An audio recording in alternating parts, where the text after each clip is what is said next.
Voici maintenant Ron Hubbard dans son rôle favori, celui de capitaine. Ces méthodes violentes sont appliquées aujourd'hui encore et l'on punit sévèrement quiconque refuse d'obéir.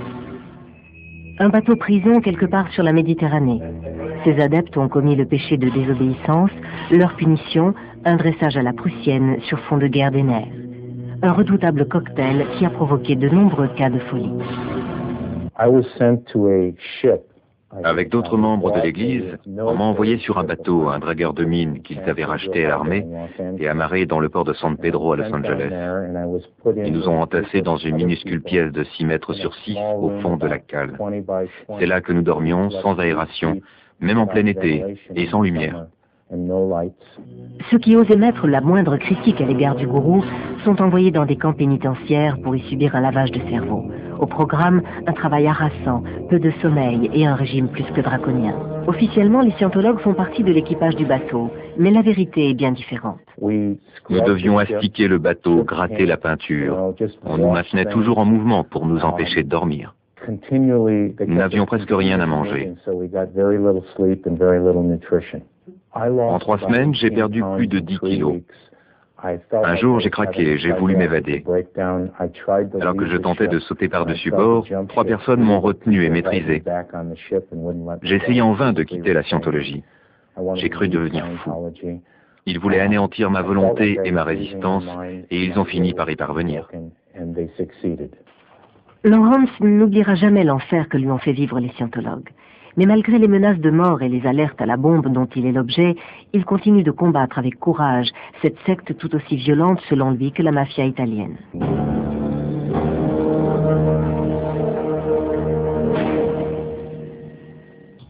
Paralysés par la peur, obéissant jusqu'à la mort, les disciples se conduisent comme de véritables robots.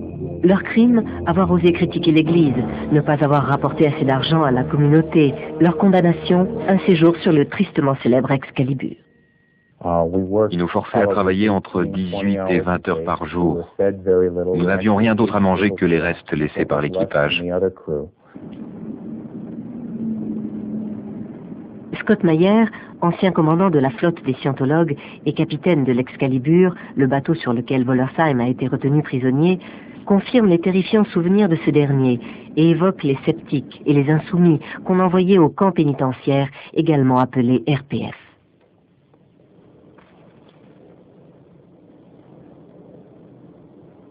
Ça allait très vite. Tu n'étais pas d'accord? Allez hop, au RPF. En fin de compte, cela faisait de la main-d'œuvre bon marché. Des esclaves, ni plus ni moins. Sur l'Excalibur, l'équipage distribuait ses restes de nourriture aux prisonniers. Parfois, ils avaient droit à des haricots et du riz. À l'époque, je surveillais un groupe de 35 détenus. Ils passaient leur temps à astiquer le bateau. Il était si propre qu'on aurait pu manger par terre. C'était de l'esclavage pur et simple. Les prisonniers dormaient dans le fond de la cale, là où ils pouvaient. Ils n'avaient pas de lit, ni même de cabine, comme nous. Sur le bateau Goulag régnait une discipline quasi militaire. En plus des humiliations qu'on leur faisait subir, on affamait et éreintait les prisonniers. On les soumettait à des interrogatoires qui pouvaient durer des journées entières. Nous travaillions très dur sur le pont en pleine chaleur. Il fallait gratter la peinture ou nettoyer les chaudières encrassées sur le pont inférieur. Puis venaient les interminables séances où l'on nous harcelait pour nous faire avouer nos crimes. Ils voulaient que nous fassions notre autocritique, comme dans les camps russes ou chinois.